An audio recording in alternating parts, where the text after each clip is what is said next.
So then, the return of Rallycross on the FIA ladder, the European Rallycross Championship. Big Kaneki was a lot of fun, right? I'm not just the only one thinking that, am I? That was a lot of fun to watch. Sure, the KMS cars are up at the front in the RX ones. It wasn't necessarily always guaranteed.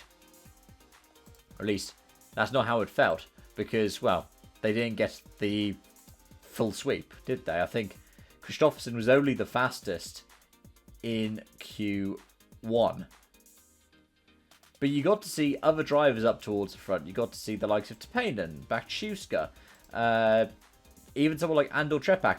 I felt so bad for him when it came to the start in the semi-finals. Right, you get that launch off the line, and then all of a sudden, your wheel's gone. It was a shame. It was the same thing that was a shame when we last saw him again in the World RX series, when he got to the final and then was immediately out. Just taken out right away. But the variety of the cars is cool. The fact that a Fiesta is still able to be a competitive machine, over a decade on, is great. The fact that you could look at the Megans as still being competitive, the i20s, the 208s, heck, even the older Polos can still do something. It's one of the beautiful things about Rallycross, and when the supercars go at the end of 2027, what they should do is consider continuing what they're doing at the lower rungs of the ladder, because the support series were great as well. RX5 was a fun watch. I love the cross carts. I love them because I love running them in iRacing. I'm not good at them, but they do something completely different, and it just is another way up the junior ladder. Even if you don't necessarily have to be a junior to run them, it's good to see that kind of thing exist. The RX4s, okay, I have to admit, I felt for Lepsis in the Soul Fiesta. I really did, because it was an all-French show. And heck, in the final, with the exception of Philippe Melon with the 208, it was all Clios. There were 2 208s, 1 Ford, and 5 Clios, and they all made the final. It was nice to see the RX4s work in that way. And heck, who knows, maybe you do that. Maybe you combine the Rally and Rallycross ladder. We've seen the lights be able to be used in touring cars, for example.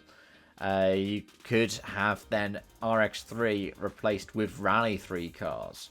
You could then have RX2 with Rally 2 cars, RX1 with the Rally 1, the WRC 27 spec cars.